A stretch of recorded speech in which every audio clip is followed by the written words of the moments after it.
more from a personal space that I made this topic. Like I think I was feeling a little bit turmoil, so I was just more meditating on it. So then it just became like a natural topic for me when he asked for.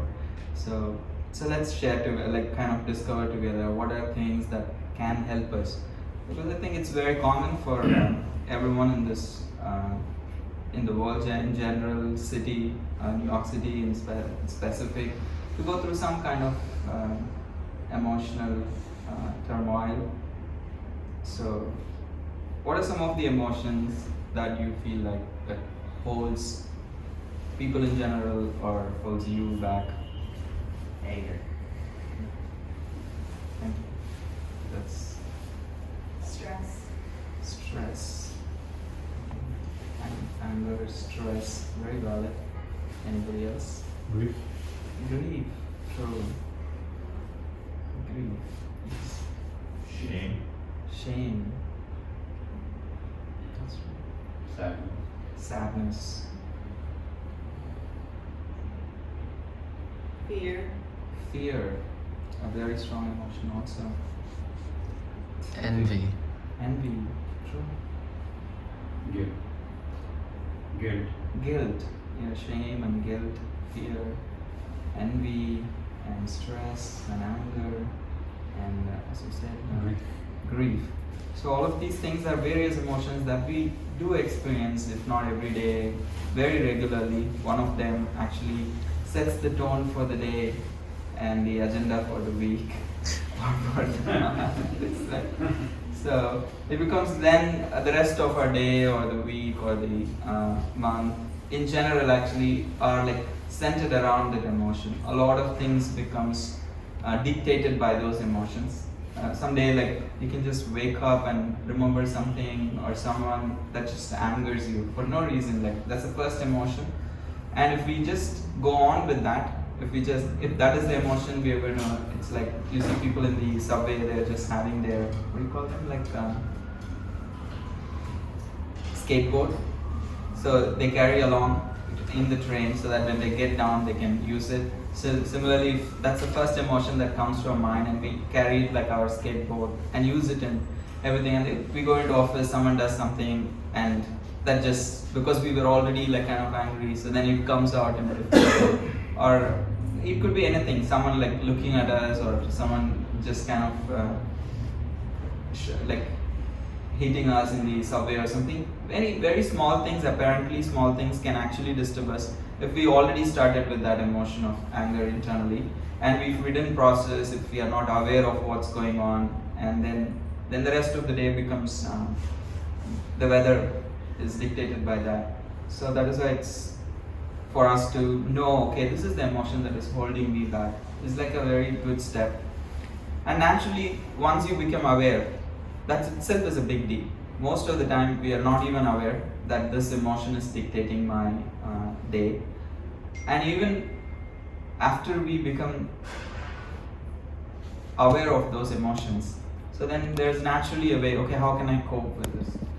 So what are some of the coping mechanisms that's very prevalent in the society, which is not very like really helpful or healthy, or not like healthy, I would say? What are the various ways you think? Food, stuffing myself with food that I feel like, I like that. Emotional eating, they call it. Emotional. Trying to find distractions in ways. Yeah, we all have that small device along with us. It's very helpful for that aspect. Oh, I'm so sorry. I'm just moving in my. I'm so sorry. So far, for many weeks, I've been just directly working on this. So this is a new thing. So what are any other? These are great. Like especially eating and the online distractions, or in general distractions. Yes. Alcohol, drugs. Drugs and alcohol. Yeah, surely. Anything else? Meditation. Meditation. Okay. It's I would say it's a very helpful way of distracting.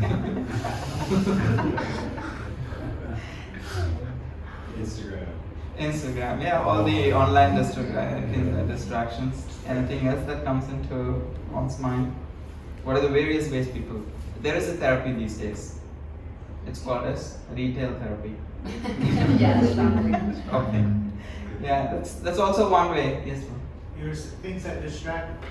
There were studies that shown that we go through just repetitive thoughts constantly. So we're thinking about things like scenarios that may happen. What would we do? And then just constantly going through these like repetitive. Yeah, the repetitive motions, and also if you ever like was already so distracted or like kind of bored, and then you open Instagram or some other social media, and then you look at someone's life and feel more worse, like, oh my god, their life is much more better, what am I doing? Like that. So it even makes it worse sometimes. Yeah, you were saying. I was going to say, keeping yourself busy, like overwork. Workaholic. That's a way to cope. Yeah. I think it's a very Asian way of doing it. I'm not like saying, in general, it's very sure, like if I've seen my father, if he's stressed, he would just not give a minute of interaction to anybody in the family. He'll be just going here, going there, so then okay, something is going to come now. Like, he'll be like so busy that he doesn't want to stop and speak with you. So then that means, okay, there's going to be a problem now. Yeah, okay, I've seen it very much in myself and others. Yeah. Running away. So people Running go- away. Yeah. Avoiding, Exactly. avoidance of situations, people. Yeah. So some of these coping mechanisms are all like highly, according to the statistics, these are like the top ways of coping. But they are not always very healthy. But these are very temporary ways of coping with stress in general. All kinds of negative emotions. These are some ways like emotional eating or shopping, screen addiction, online outbursts. You see, people on face, they won't be able to say such mean things, but it will be very easily, like very comfortably, they will pass a comment or they will give a reply or something online, and it comes out very, very strong in the online world. I've seen it many times. Violence, that's also very much prevalent. We live in a city. Sometimes we often hear this, subways and all these places. So people are not able to process their emotions and it comes out as violence. Workaholism, as you said, and substance abuse, and also pornography. So all of these things are ways that, okay, there is something else, that emotion that we are not able to process, that we are not able to face, that we are not able to exercise. That's still a good one, I would say. That's still a good one, I would say, yeah. So these are the various coping mechanisms if we are not so aware what is happening. So if we are unaware, then we get trapped by these coping mechanisms. So and the Bhagavad Gita, the Eastern wisdom book, it speaks about the 6 challenges that everybody in this world has. The 6 kinds of emotions that everyone actually struggles with. So it speaks about those 6 in terms of the trap of never-ending desires, and the trap of temper, and the trap of comparison, and the trap of never having enough, the trap of ego, and misidentification. So it gives these 6 traps or 6 emotions which actually traps us. So, and we see the world around.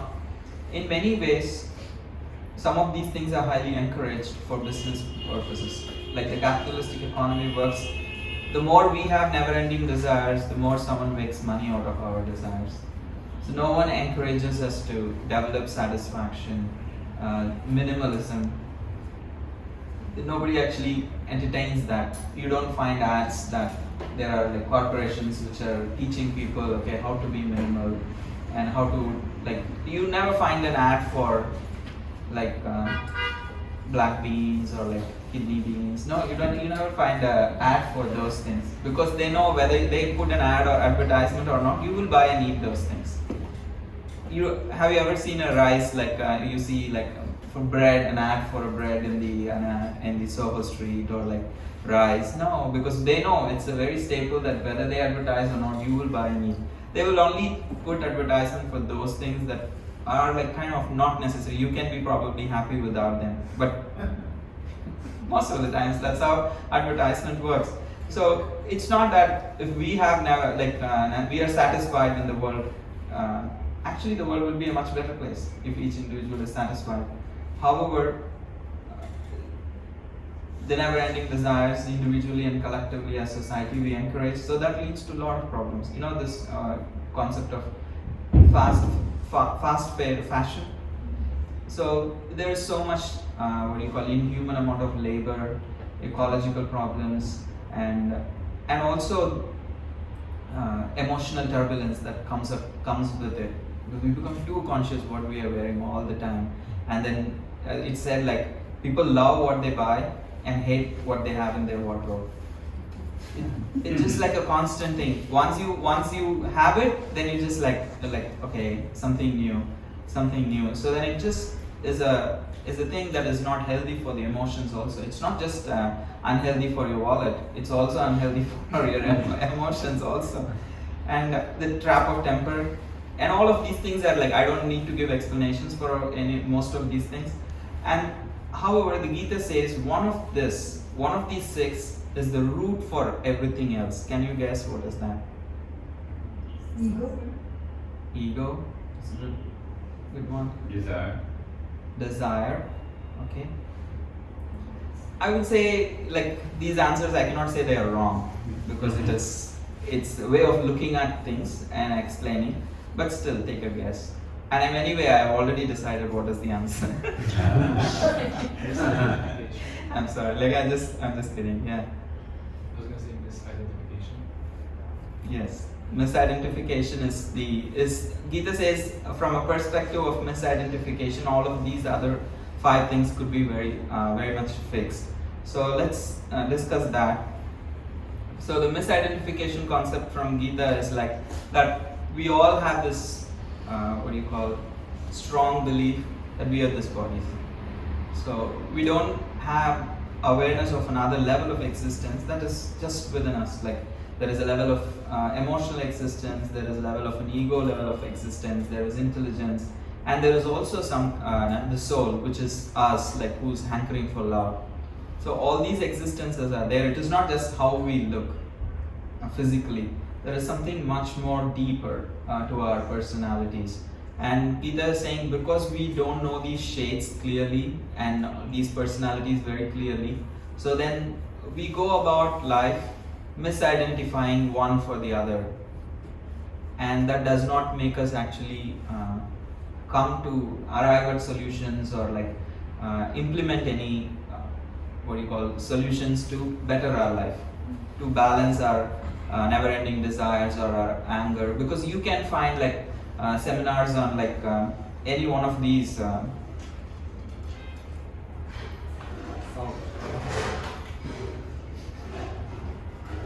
so sorry. These things. Okay, you guys are not seeing it. I need to close this. That's okay. So any one of these, you can find individual seminars. You will find anger management, or you will find how to deal with the comparison problem. So you will find sometimes individual seminars addressing these problems.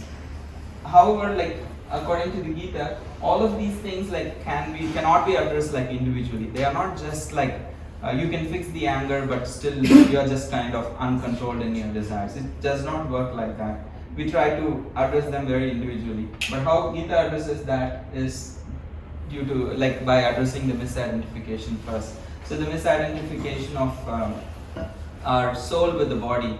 So that confusion that we have and that lack of awareness that we have causes all of these other problems. So and let's see how that can actually fix the other things. Any guesses? How do you think when you realize you're not just this body, you have a subtler level of existence, including being the spirit soul? How do you think will fix other problems of lust or anger or envy or greed? Well, it puts you in a situation where you will not think that this is your ultimate truth, that everything is derived only from this. Therefore, if I don't have X, Y, and Z, or if I'm in the middle of a health situation which is limiting, then, oh my God, I'm dead, because I'm not going to have all of that, or all of that is not going to be possible because I'm just right here.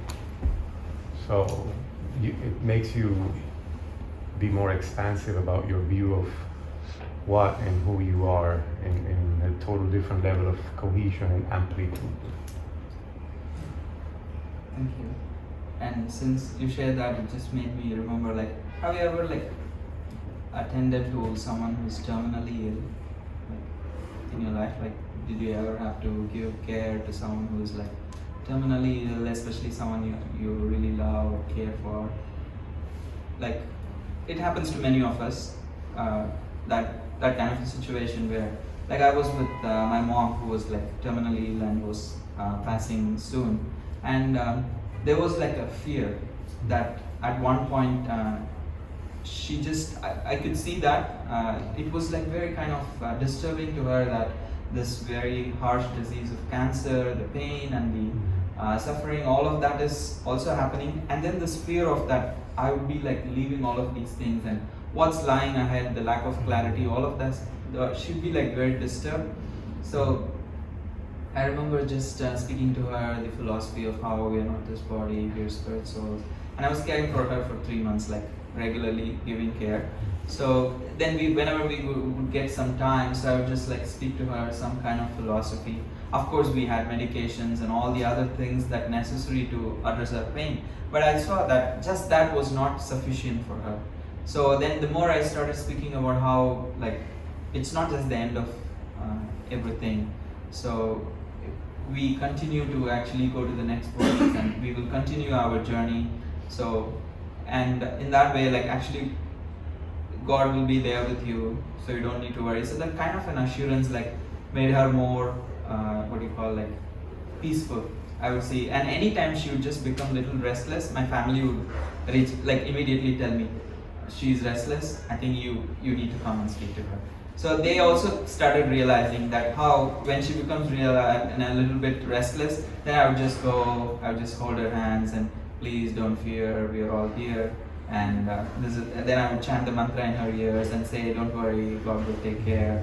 This will also pass, like this will also change, this time will change for you, it will become better. So I could see like how you're saying that when reality hits on that level, so then all these emotions become actually very real. And I could see that at that point of life and death, nothing mattered, because the body, the identification of the body was causing more problem than peace or solution. So that was one of my experiences, that how this idea of we are not this body, we are spirit souls, actually made her peaceful. Her fear was subsiding, and it was very, very like evident in her person. So she would just become like calm and quiet. And in this way, like when we are going through so many things, like the more we invest in understanding who we are really, so then we also develop the right desires in that particular identity of soul, and then gradually satisfaction and peace is a natural byproduct of it. And we can speak a lot about these things, but how do we actually develop that kind of a resilience? Because we are speaking about emotional turmoil, and that can be overcome only by having some kind of resilience. And in this world, a lot of ways like that people develop physical resilience, and you will find a lot of books, self-help books, and so much help online, and in terms of books and talks and podcasts and everything, to develop emotional awareness, and also in one sense emotional resilience. But one thing that I find that a lot of people miss out is to actually also develop spiritual resilience. That how it's a very hidden factor that will that very much affects the other things. Because if we independently build emotional resilience, there is no guarantee that it is very sustainable. See, so many times people would go through a breakup and then they would start exercising. They would start running, they would start hitting the gym regularly, and then they would start dieting, they'll improve themselves, and then they'll post videos of transformation, and they'll start writing. Like, no, it's very real. Like, because there is a huge change of identity that has hit them. They thought like their identity was in relationship with someone, and when that went, they don't know. They have to gather themselves together.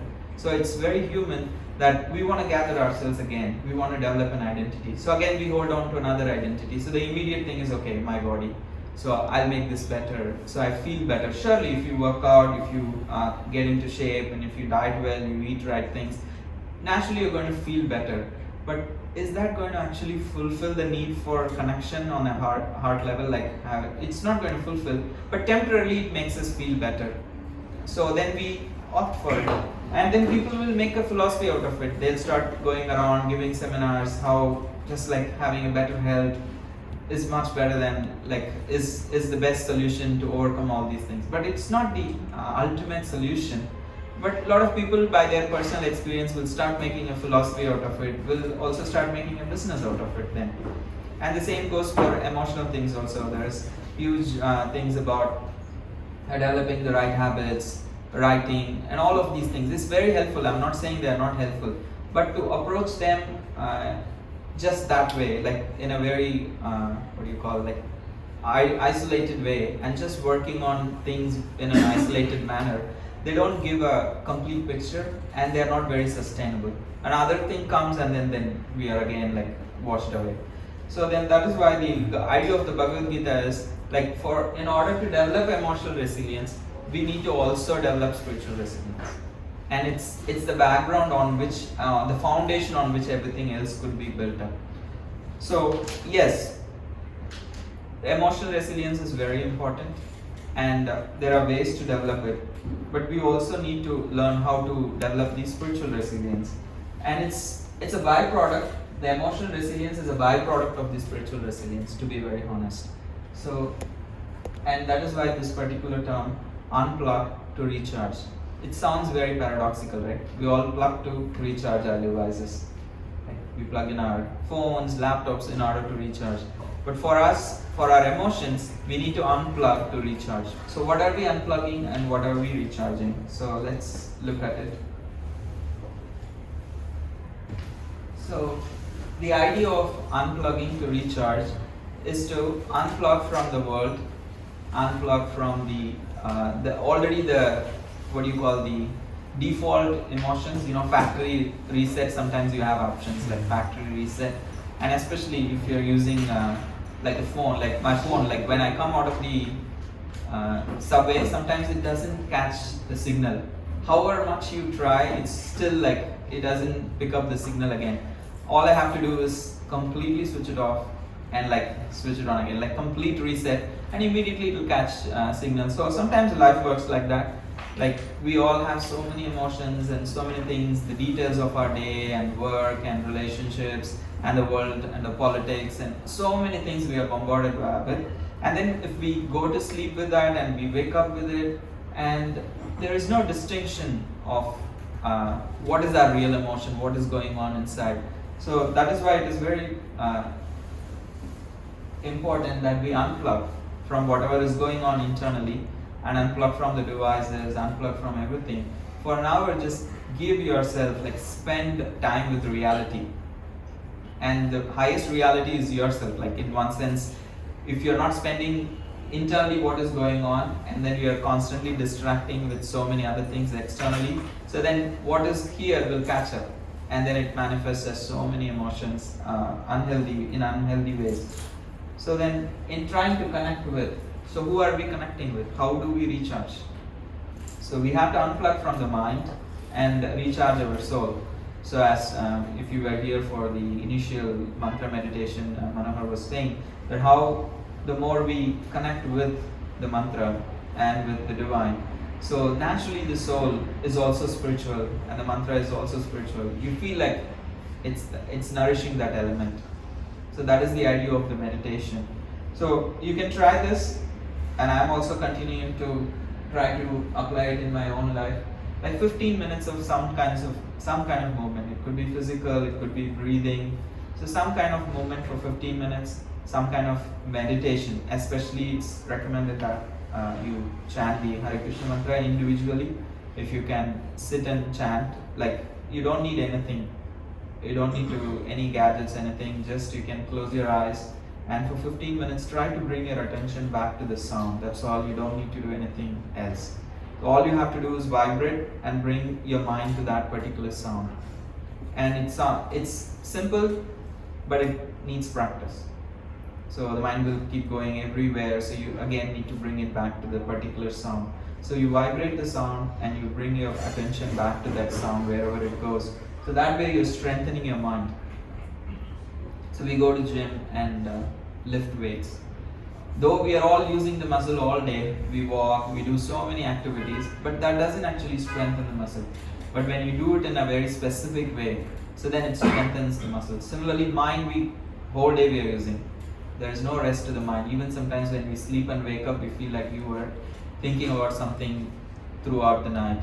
So the mind is constantly having thoughts and it's fully used, always active. However, the exercise for the mind, to strengthen the mind, if you want to have mind muscles, like we all have like biceps and triceps, but if you want to have mental muscles, the strength of the mind, so then you need to actually focus. Focus is the strengthening of the mind. Distraction is exactly opposite to that. It weakens the mind. That's why no one in this world has been scientifically proven to become happy after scrolling for 4 hours. It's not scientifically proven because it is distracting. And the more you see things without your choice of whatever is thrown at you, you're seeing most of the times in the scrolling phase. So you haven't consciously made a choice to look at things. As you scroll, whatever comes, you're just constantly watching. And many times it's all of different emotions. One is a dance, the other one is a music, the other one is a politics. It's all very mixed. So the mind is like, after looking for a while, you just become so tired that now you have to sleep. It doesn't actually nourish. But distraction is an enemy of the mind. Focus is the one that strengthens the mind. So that's why the meditation part actually strengthens the mind and connects us with this divine. So in that way we feel very nourished. So that is the recharge that is happening. And also reading some kind of wisdom. Especially in the morning, if we could hear or read something which is wise, which is helpful, which is positive, then that can actually set a tone for the day. So most of the times it starts with politics, it starts with what happened in the city, somebody stabbed someone, somebody pushed someone and below the train, and all these kind of things we hear. So that sets the tone for the day. So then it creates, we don't have anything to ruminate. If you see your mind, observe your mind, the moment you stand, you're like idle, immediately the mind has a default emotion to process. Whatever it has taken in, it will bring it out and it will start thinking about it. So that is why if we put as the right thing in the morning, as the first thing, some kind of positive emotions and thoughts to think about, so then it will bring it out. How many days you heard something in the morning, some kind of music, and you're standing in a subway station and then that music just comes on. And you're walking somewhere and then you're like kind of just singing along. So it's the nature of the mind. It will bring out whatever you gave it, it will ruminate that. So it's better if we can actually offer it something healthy, something which is sublime. And that is the first thing. If we give something sublime, so then the mind actually can be sublimated very well. And it's also said, what is a good mind? A good mind is a mind which hears good thoughts. So it can process good thoughts. So that it's very good to read some kind of a wisdom text or hear some wisdom which is helpful spiritually. And also, if people are like, some people like to write. So if you are someone who likes to write, you could write about, you can plan for the day. Sometimes that's better if it sets a tone for the day. You can write affirmations, you can write gratitude journal, you could process what happened, what's disturbing, all kinds of, any different days can have different moods. So if something is like really boiling over, the more you write, you get some clarity. Some people like don't like writing, so then they can actually record. They can speak and record because it differs from person to person. Some people would like to speak and express, and if the more you speak, like, okay, what's disturbing? Sometimes we don't want to express all that is here. So that is also one kind of practice that can help emotional resilience. So it's like more like a sandwich. Moving is more physical resilience. The meditation and reading is more like spiritual resilience, and the writing part is more like an emotional resilience, to kind of reinforce that, all three factors, but centered around proper meditation. Because if you neglect that, so then eventually you become weaker on the other aspects also. Any thoughts? Yeah. Yes. So, when it comes to meditation, usually we're taught to use some sort of mantra, whether it's Hare Krishna or Om or something. But what if you ruminate on something that's more of an affirmation, like something that has been troubling you, and you decide I'm gonna sit down and I'm only gonna think about this one particular thought and not so much about this particular mantra. So I guess what's the difference in terms of how that helps bring peace to the body? To add to that, I sometimes find that sometimes you're feeling very intense emotions, and then you go meditate, it actually doesn't really help, because the meditation is even making it more intense. Like you're sitting, like in boiling emotions, like, and it doesn't feel good either. So. I totally agree. Anybody else wants to add to it? Okay.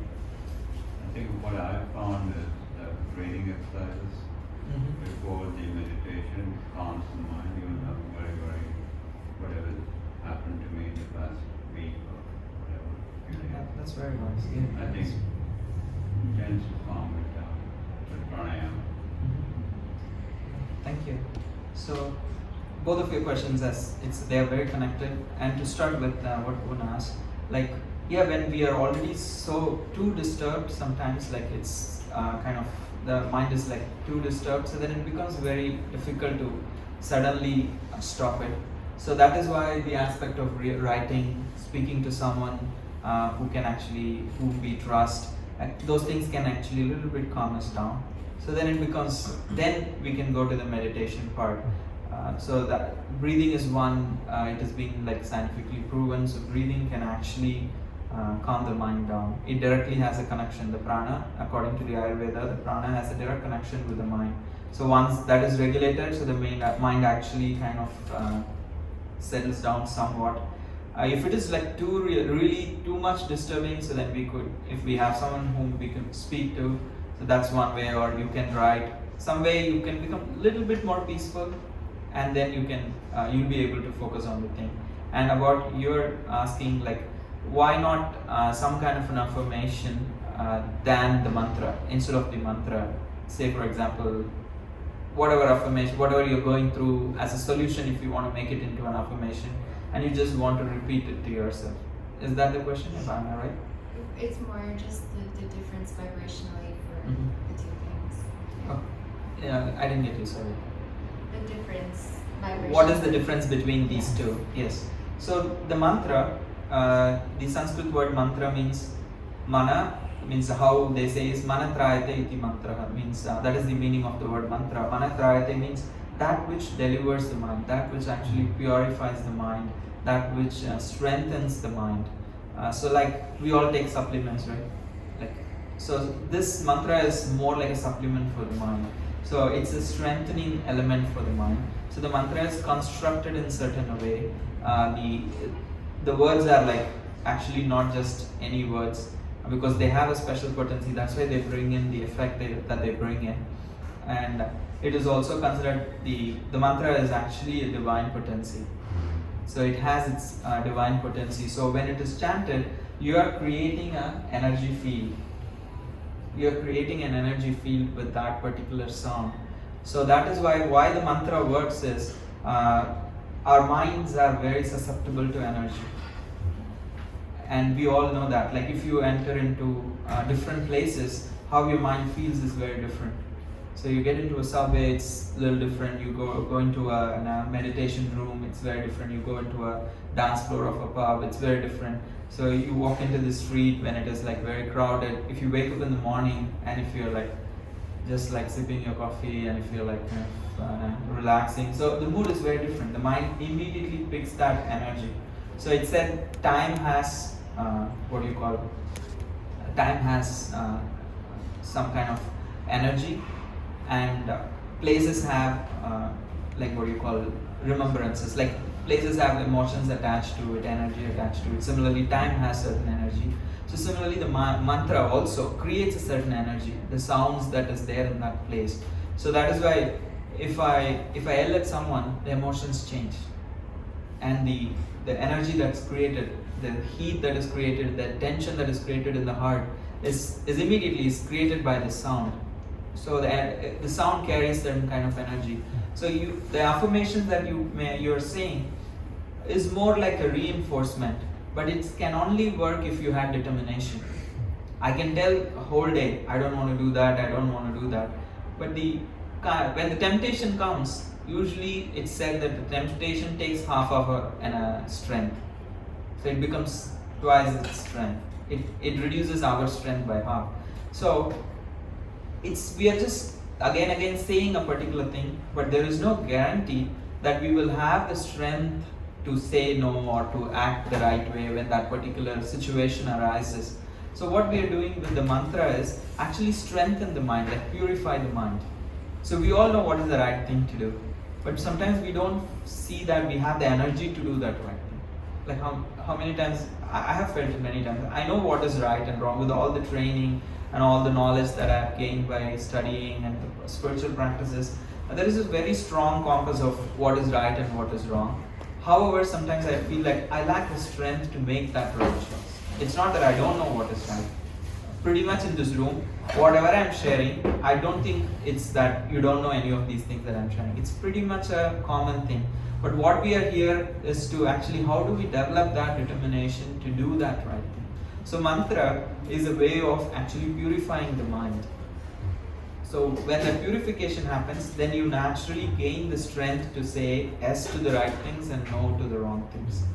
So that is a special ability of the mantra. So there is nothing wrong in writing affirmations for yourself. So that in the in the right part, you can surely do that part. That's also more like a meditation, you can repeat. However, mantra has its own specific energy field that it creates. So then in that energy field, your mind is getting purified. It's almost like having a power wash. So with the sound, we are like washing the mind, and then it's becoming pure and clean. With the sound. So should you have to say it out loud, or just if you do it in your head, is that not? As long as you don't have a roommate, you can What if you do it as loud as you want. Can be done. Unless you want your roommate also to hear and benefit. But in general, it is like you murmur as much as at least you can hear it for yourself. Okay.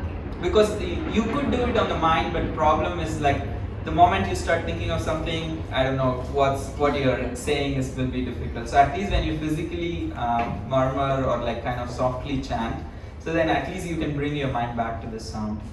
As someone becomes very expert, they'll be able to do just on the mind, but it's not very easy to do without distraction. Is it the same to if you listen, like put on YouTube and the mantras like going? Is it the same thing? Like you have to kind of chant it, or can you just hear on the? Because when something is better than nothing, for sure. However, like when we chant, there is an active amount of energy that you have to put, and it's much more easy to concentrate sometimes. And so it's a science. You also engage all your faculties in that meditation process, so then it's much better. Is chanting Om, the universal sound of cosmic vibration, is that more powerful? Krishna says in the Gita that Om represents him also. So you could do both, but they have different mantras. Have like say there are different kinds of pills in the pharmacy. They are all medicines, but they all have different effects. So similarly, Om has a certain effect. It makes you makes you feel tiny. That's what is that mantra does. That is the idea of the universal cosmic energy. It makes you feel like you're like tiny, and it just like makes you a little bit more calm and peaceful. With the Hare Krishna mantra, it also gives you connection with the divine. So you're tiny, but still you have connection with someone infinite. So then in connection you experience love. So every mantra has its effect that it creates. Yeah, you can start with Om and you can end with Hare Krishna. Anybody else? So I get 3 out of the 4 of them. The one I'm stuck on is reading, right? How can you tell something you're reading is benefiting your body or is good for you? There's a lot of stuff out there. Yeah, that's why I have recommendations for you.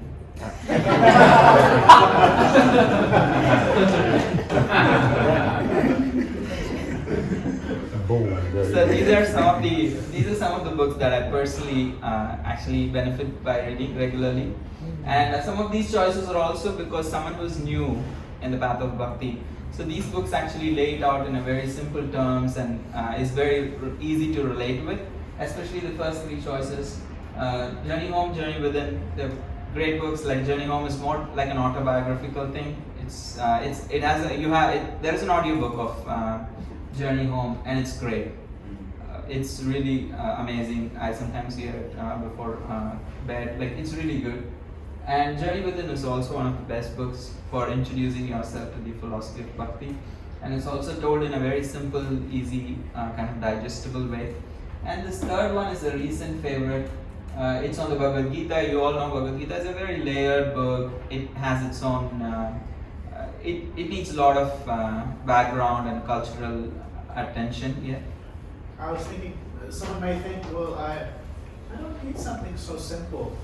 But if they really investigate the amount of literature that is there in the Vedic Gyanas, like Bhagavatam, it's 18,000 Sanskrit verses. We have it on a shelf downstairs. That's an encyclopedia. And that's just one of the books. So yeah, this is, when he says simple, these are very deep. If something overwhelming inspires you, we have enough things to overwhelm you. If something simple inspires you, we have enough things that are simple to inspire you. Whichever spectrum, wherever you are on the spectrum, let us know. We will introduce you to the right literature. If something really huge like 18,000 verses inspires you, welcome. We do have a huge collection of those kind of books also. Yeah? Wouldn't chanting a mantra yourself have actual physical impact on your body? The vibrations are internal, not just being a passive listener, but by chanting at a cellular level, physical level, the impact it has on your body. Yes, it does have. There are so many what you call scientific researchers and paper studies that yes, it does have on the level of physical and mental. It surely has its effect. Sound has its impact on all of these things for sure. And, yeah, the third one is a newer addition to my favorites. It really lays out the metaphysics of Gita in a very systematic way. And this is a classic Bhagavad Gita as it is by Srila Prabhupada, so it's there on the tables. There are also other books like 4 Questions and so many other authors.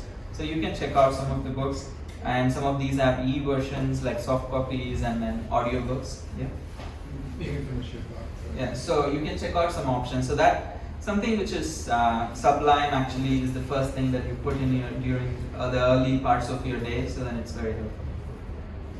You started talking about the misidentification or the causes for some more difficult emotions, and then you mentioned unplugging. So, is unplugging a way to re-identify? Is that? Yeah. So that I'm reconnecting with that topic in the coming slide. I'm coming back to that. So the idea, as you rightly said, so the idea of misidentification caused all these problems, and the solution that I presented was unplug and recharge.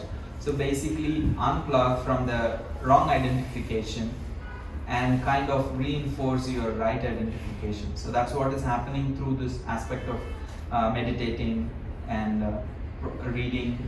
All these things are going to actually reinforce the right kind of identification that we need to develop with the soul and the divine, and then reduce our unnecessary identifications with our with the desires that are like kind of lower desires, which are like being dictated externally, internally. So you kind of gradually reduce your identification with those desires. So many times, like in spirituality, if there is a problem here, you just sometimes it doesn't make sense how this problem will be fixed by doing something which is unrelated. That's how it feels like. Okay, if my hand is paining, so then I operate here. and then do.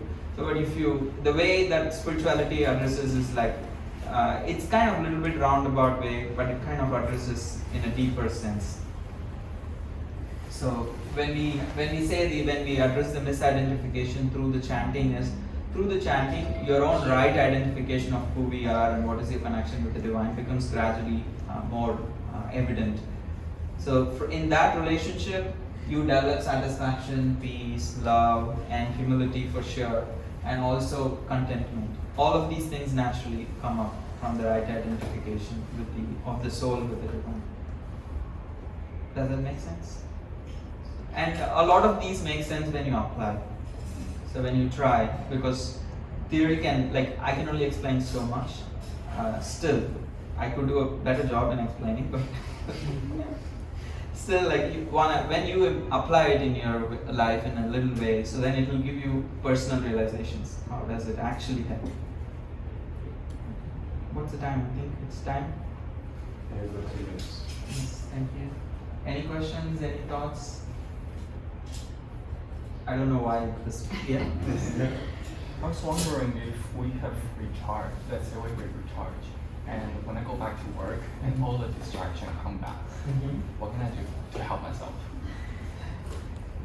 Initially, it's going to be a struggle, to be very honest, because the capacity, like when you first day lift weight, you're not going to have muscles. It's a continuous process. When you do it for a sustainable time, very regularly, so then more and more you become immune. You will be able to see, okay, this thing is disturbing me. I can, like the ability to stay calm and also remove yourself from unnecessary situations, and also to go back and next day again recharge. Sometimes we will get discharged dealing with this work. So that is why it's an everyday practice. So then you again go back, strengthen yourself. Make sense? One question, sir. What happens when one is an atheist? So, One is an atheist? Atheism. Yeah, if you just believe in nature and not any particular form of God, then how exactly do you cope? There is hope, because life is not going to leave anyone untouched. So there is hope. The life will teach, say for example, the turmoil is not like only for theists or atheists. It's common for everyone. So we are speaking about problems that are very universal. People can approach from different perspectives. This is one of the approach. So if people can try this, and if it works for them, well and good. And if somebody is an atheist, still it doesn't hurt to actually try moving, to try to meditate. Like, okay, you don't just think of this as a sound. If you don't have any faith, just think of this as a sound that actually, like how many people go to sound bath and all these things.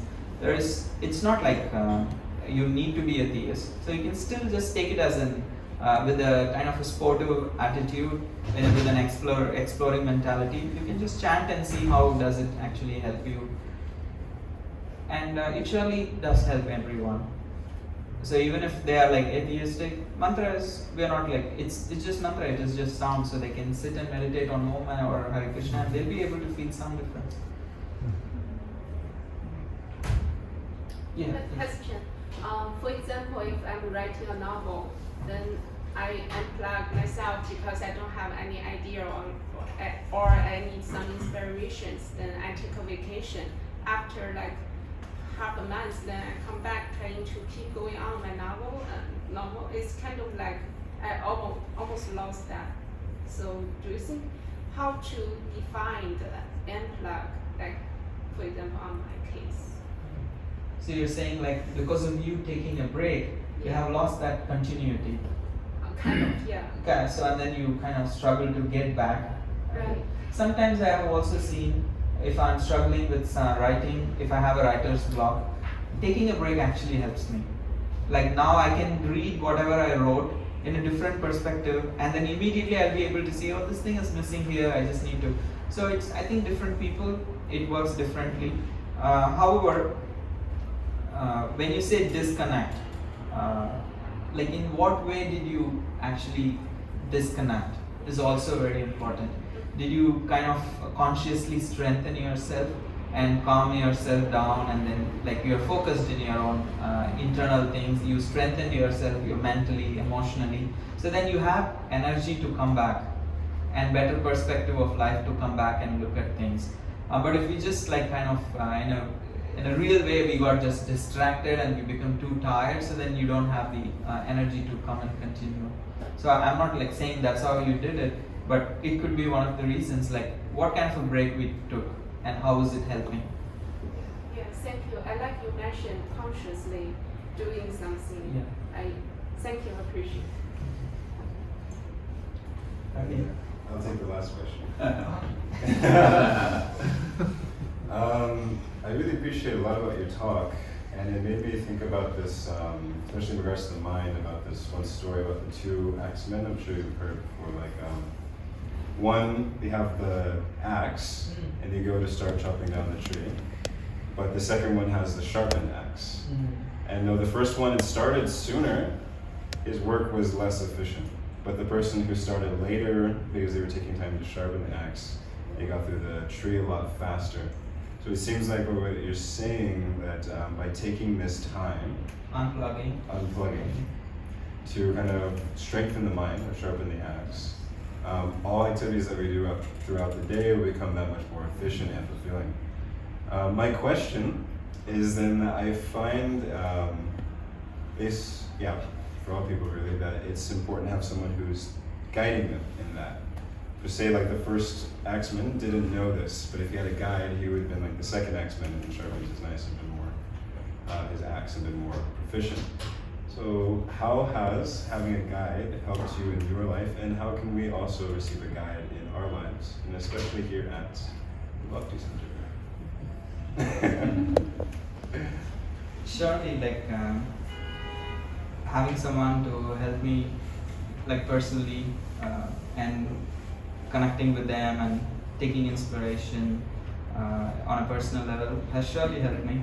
And seeing their example and someone practicing regularly, and then see how they have become a better person, they're able to handle those same things. We are in the same situation, but how they react and how I react kind of is like day and night kind of a difference, and it makes me it kind of convinces me, okay, this person has a ability to go through this, and I'm here freaking out in the same situation. So those kind of experiences that I've had with people help me understand and identify the need for someone who is experienced and like a kind of a friend, guide like that. Surely it helps in every walk of life. The same with spiritual practices also. If how to find, I think Nityananda Chandra Prabhu has more idea how to what are the things at the Bhakti Center that they can connect with. Do you have any programs that they could connect with? I want to hear your thoughts. There are community groups for sure that people could join.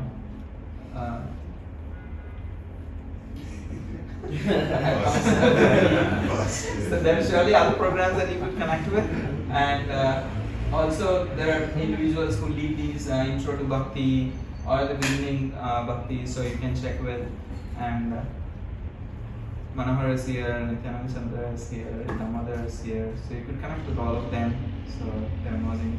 Tulsi is also here, so they all have some experience with the practice, and keep coming, find a community.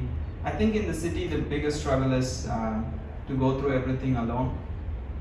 So here we are offering you a family, a community, to actually explore, experience spirituality in the association of like-minded individuals. So take that opportunity, and it's free, and we're very happy to serve you in any way that could be helpful and make a difference in your life. So if there are any ways, and more ways that we could serve you, you can always let us know. Manohar is always here. And anything else? Perfect. I can bear force. Let's give an all-around applause to